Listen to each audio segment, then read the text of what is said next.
بات شروع کروں. شاید آج ہم سب کے گلے خراب ہیں. مجھے صبح لگ رہا تھا کہ میرا گلا خراب ہے. میں پہلے ڈاکٹر شاہد صدیقی کا شکریہ ادا کرنا چاہوں گی کہ انہوں نے اس کتاب کے مسودے کو پڑھ کر رائے دینے کے لیے مجھے اس قابل سمجھا اور اس کے بعد آج اس کتاب کے تبصرہ کرنے کے لیے مجھے یہاں موجود کیا. سر بہت شکریہ اور congratulation to Allama Iqbal open university جنہوں نے آج اس کتاب کا ایک لانچ اکیڈیمیا کے لیے رکھا اور اس کا ایک لانچ ہو چکا ہے. ہم سب جنہوں نے ڈاکٹر صاحب کی پہلی کتابیں جن کا ذکر ڈاکٹر رفشاں نے بھی کیا پڑھ چکے ہیں. ہم یہ جانتے ہیں کہ ڈاکٹر صاحب کی کوئی بھی تحریر ہو وہ ہمیں ایسے بانٹ لیتی ہے کہ جب تک ہم وہ کتاب ختم نہ کر لیں دل کو سکون نہیں ہے.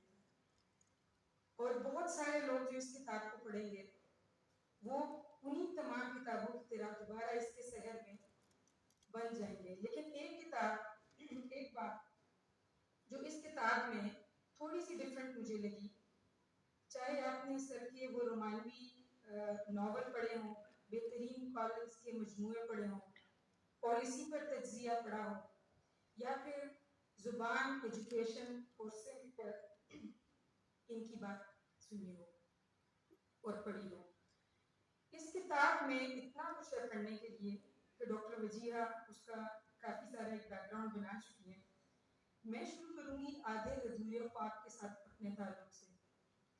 آدھے ادھورے خواب ایک ایسا نقل ہے جس نے میرے ساتھ بہت سارے جو پروسپیکٹیو ٹیچرز بننے جا رہے تھے یا جو اسپائرنگ ایجوکیشنسٹ بننے جا رہے تھے ان کے لیے یہ کتاب ایک مشعل راہ بنی. اس کتاب نے ہماری زندگیوں پہ بحیثیت استاد بحیثیت انسان کچھ ایسے اثرات چھوڑے کہ سر سہارن رائے کی باتیں, ان کے سوال کی جستجو, ان کا تدریس کا عمل اور پھر اس کے ساتھ اپنے طلباء کو اور طالبات کو ایک خود مختاری دینا اور اس کے ساتھ ان کو تخلیق کے عمل سے گزارنا. یہ کچھ ایسی چیزیں تھیں کہ ابھی اس کتاب کا جب میں نے ریسنٹلی انگریزی ترجمہ بھی پڑھا اور اس کے بعد جب میں یہ کتاب بار بار پڑھ رہی تھی تو مجھے لگ رہا تھا کہ سر رائے کے بہت سارے خوابوں کے جواب یہاں موجود ہیں. سر رائے کے بہت سارے وہ خواب جنہوں نے ہمیں ایز ایجوکیشنسٹ پرووک کیا کہ ہم ان ایشوز پہ بات کریں, اس پہ سر نے ڈیٹیل کے ساتھ ریشنلائزیشن کے تھرو بہت ساری چیزوں کے اوپر بات کی. اس فرسودہ تعلیمی نظام کے تحت میں اس کے چیپٹرز میں جو 11 چیپٹرز ہیں پھر اس کے جو مزید باب ہیں ان کی ڈیٹیل میں نہیں جاؤں گی, لیکن اس کا جو پہلا چیپٹر ہے تعلیم پر جدید مباحث, یہ کتاب تعلیمی اور سماجی تناظر میں لکھی ہوئی ایک نایاب کتاب ہے اور یہ صرف کہنے کی حد تک نہیں ہے. جب آپ لوگ اس کتاب کو پڑھیں گے تو سر مجھے تو ایسا لگ رہا تھا کہ اس کی ایک چیپٹر کا انوگرل ہونا چاہیے. اس کتاب کا انوگرل ایک سٹنگ میں ہونا تھوڑی سی نہیں چاہتی ہے. تو اس پہ سوچا جائے کہ ہم یہ کریٹیکل ڈسکورس جو اس ایک چیپٹر میں ہمیں دیا اس پہ ہم کس طرح سے بات کر سکتے ہیں. ایک بہت پیاری بات کہ ان الفاظ کے لغوی معنوں کے ساتھ سر نے تشریح کی اور ان تشریحات کے بعد ان کو انپیک کیا جس طرح سے ہم اپنے ریسرچ کے اسٹوڈنٹ کو بتاتے ہیں کہ پرابلمٹائز کریں, ریشنل دیں, اس کو جو بھی چیز آپ ریسرچ کرنے جا رہے ہیں اس کو اس کانٹیکسٹ میں دیکھیں. تو یہ کتاب ایک بہترین مسودہ ہے کہ آپ اس کو اپنے سامنے رکھیں اور ریشنلائزیشن سیکھیں, آپریشنلائزیشن سیکھیں. ریسرچ ہم نے کیسے کرنی ہے, کیسے کیری ہو, اس کو لے کے کرنا ہے. اس میں ایک چیپٹر میں جہاں سر نے بہت ساری اور باتوں کی وضاحت کی, اس میں نظریہ انتہا پسندی, معاشرتی انصاف اور انفرادیت کی جو تشریح کی گئی ہے, آئی ایم شیور کہ جب آپ لوگ اس کو پڑھیں گے تو وہ آپ کو ایک بالکل یونیک نیا پرسپیکٹو دے گی. لیکن وہ پرسپیکٹو کچھ ایسا نہیں ہوگا کہ آپ اس سے واقف نہیں ہوں. ڈاکٹر رفشاں نے بھی کہا, ڈاکٹر وجیہہ نے بھی کہا کہ وہ میرے دل کی آواز تھی. مجھے لگا کہ یہ مجھے کہنا ہے لیکن شاید ہمارے نہیں تھے, شاید ہمارے پاس اس طرح سے اس کو بیان کرنے کے لیے یا تحریر کرنے کے لیے یہ الفاظ نہیں تھے جو یہاں ہیں. فوکو کی بات کریں, فرارے کی کریٹیکل پیڈاگوجی کی بات کریں, کریٹیکل پرسپیکٹو پہ جب بھی ہم بات کرتے تھے, تھیوریٹیکل پرسپیکٹو پہ جب بھی ہم بات کرتے تھے, فلسافیکل ڈسکورس کی جب بھی ہم بات کرتے تھے, ہمیں وہ تمام فلاسفرز کوٹ کرنے پڑتے تھے جو مغربی دنیا کے حالات کے مطابق اس کا تناظر بتاتے تھے. سر نے ان تمام فلاسفرز کی باتیں لی اور ان کو کنٹیکسچولائز کیا کہ ہمارے اپنے تعلیمی ماحول میں جدید تعلیمی رجحانات اور امکانات کو ہمارا اسٹوڈنٹ, ہمارا استاد کیسے دیکھے گا.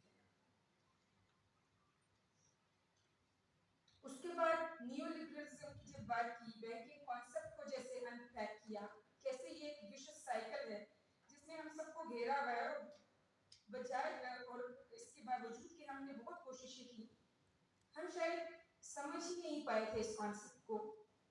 تو یہ کتاب اور یہ چیپٹر پڑھنے کے بعد آئی ایم شیور کہ آپ کو بہت ساری چیزیں نہیں نظر آئیں گی.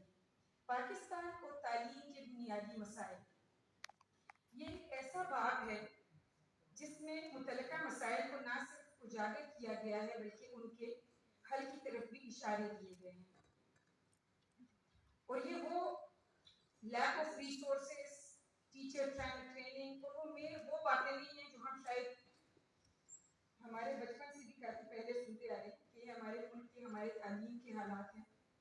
یہ وہ حالات ہیں جن میں سے ہم ابھی گزر رہے ہیں, جو آپ کو اپ ڈیٹڈ رائٹنگ میں کہیں نہیں ملیں گے. شاید لوگ کے لیے ہم اس پہ بات کرتے ہیں اور ایک ڈسکنیکٹڈ سا ڈسکورس موجود ہے, لیکن جو ڈسکورس پاکستان میں تعلیم کے مسائل پہ یہ چیپٹر آپ کو دیتا ہے وہ ایک بہت خوبصورت باب میں تعلیمی نارسائی. اس باب کو جب آپ پڑھتے ہیں تو آرٹیکل 825 کی مجھے تشریح تو پتہ تھی, مجھے یہ بھی پتہ تھا کہ آرٹیکل 825 کیوں ہے, لیکن اس کی اہمیت کیا ہے اور اس کی اہمیت ایک استاد اور ایک شاگرد کو سمجھنے کی ضرورت کیوں ہے, وہ اس میں بڑے خوبصورت طریقے سے بیان کی گئی ہے. اس میں ایک لفظ, ایک ٹرم سر نے استعمال کی, تعلیمی ایمرجنسی کا نفاذ. سر نے لکھا, معاملے کی سنجیدگی کو پیش نظر رکھتے ہوئے ملک بھر میں تعلیمی ایمرجنسی کا نفاذ کیا جائے. کتنے لوگ یہاں بیٹھے ہیں جو یہ سوچتے ہیں کہ ہمیں تعلیمی ایمرجنسی کی ضرورت ہے اس وقت؟ I'm sure کہ ہم سب جو یہاں بیٹھے ہیں اس سے اختلاف نہیں کر سکتے.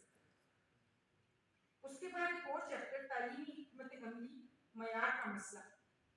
کوالٹی کو ہم نے بہت سے پرسپیکٹو سے پڑھا اور اتنا پڑھا کہ کوالٹی پہ ڈویژنز بھی بن گئے, کوالٹی پہ کتابیں بھی لکھی گئی, کانفرنسز بھی ہوئی, لیکن کوالٹی تعلیمی اور سماجی حد بندیوں میں کہاں جکڑ کے رہ گئی ہے, اور اس کوالٹی کو ہم نے کیسے مارکس اور بورڈیو کے کانسیپٹس کو لیتے ہوئے آگے دیکھنا ہے, وہ اس چیپٹر میں بڑی خوبصورت طریقے سے بیان کی گئی.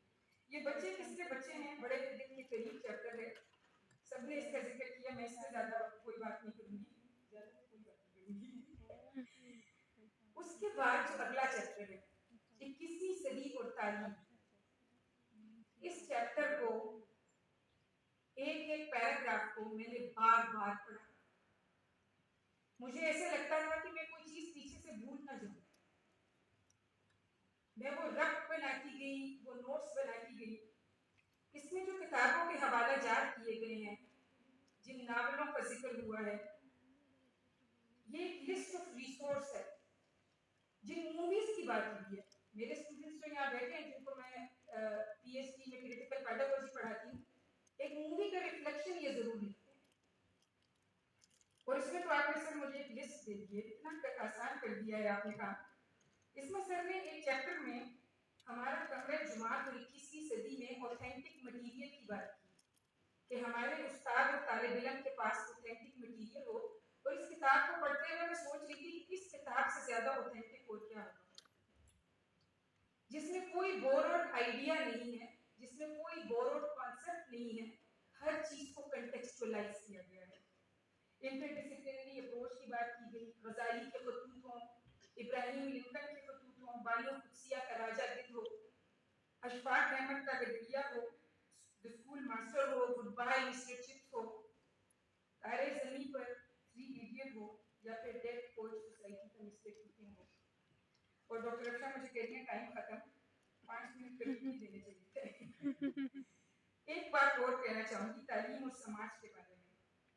انتہا پسندی کی میم نے بھی بات کی، یہ اتنے گہرے مسائل ہیں اور اس کو سر نے اتنی آسانی کے ساتھ لکھ دیا ہے ہمارے لیے کہ جو آپ کے ضمیر کو تو ضرور جھنجھوڑے گا، لیکن یہ سماجی گھٹن جس نے ہماری سوشل اور ایجوکیشنل ایکسکلوژن کو ایک ایسی حد تک پہنچا دیا ہے کہ سر لکھتے ہیں پاکستانی معاشرے کے درپیش مسائل میں ایک اہم مسئلہ دہشت گردی کا ہے، جس کا شکار عام عوام ہے، جن میں عورتیں اور بچے بھی شامل ہیں. تشویش کی بات یہ ہے کہ ان حملوں کا دائرہ کار تعلیمی اداروں اور مذہبی عبادت گاہوں تک پہنچ گیا ہے.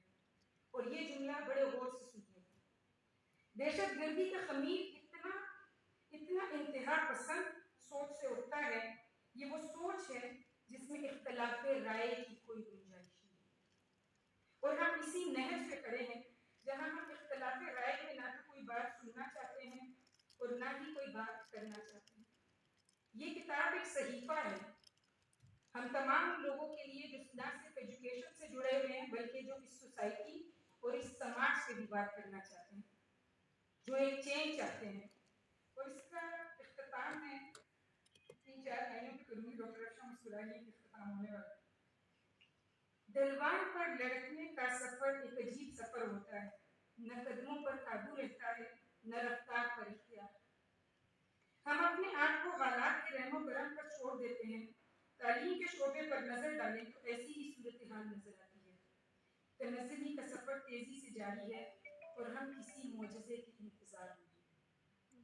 اور واقعی ہم سب کسی معجزے کے انتظار میں کافی عرصے سے بیٹھے ہیں. لیکن سر ہم فاطمہ جناح وومن یونیورسٹی سے اس کتاب پر ایک کریٹیکل ڈائیلاگ کی سیریز کا آغاز کرنے والے ہیں اسی سیمسٹر سے. اس کتاب کے ہر چیپٹر کے ہر باب پہ ہم کریٹیکل ڈسکورس کی ایک میٹنگ کریں گے اور ہم آلریڈی اپنی پی ایچ ڈی کی ایک اسٹوڈنٹ کو اس کا فوکل پرسن بھی بنا چکے ہیں. اور میں ویلکم کروں گی ان تمام اسٹوڈنٹس اور اساتذہ کو جو ہمارے ساتھ اس کریٹیکل ڈسکورس کا حصہ بننا چاہتے ہیں. Doctor Malik Ghulam Bahlol, dean faculty of education. کل ہم نے اس کتاب پہ میرے خیال سے 1 گھنٹے سے زیادہ بات کی اور اتنا کچھ ہے اس میں کہ I'm sure کہ ہم سب آنے والے کچھ وقتوں میں اس کتاب کے علاوہ دوسری کتاب پڑھنے کی طرف جائیں گے. تو شکریہ ایک دفعہ.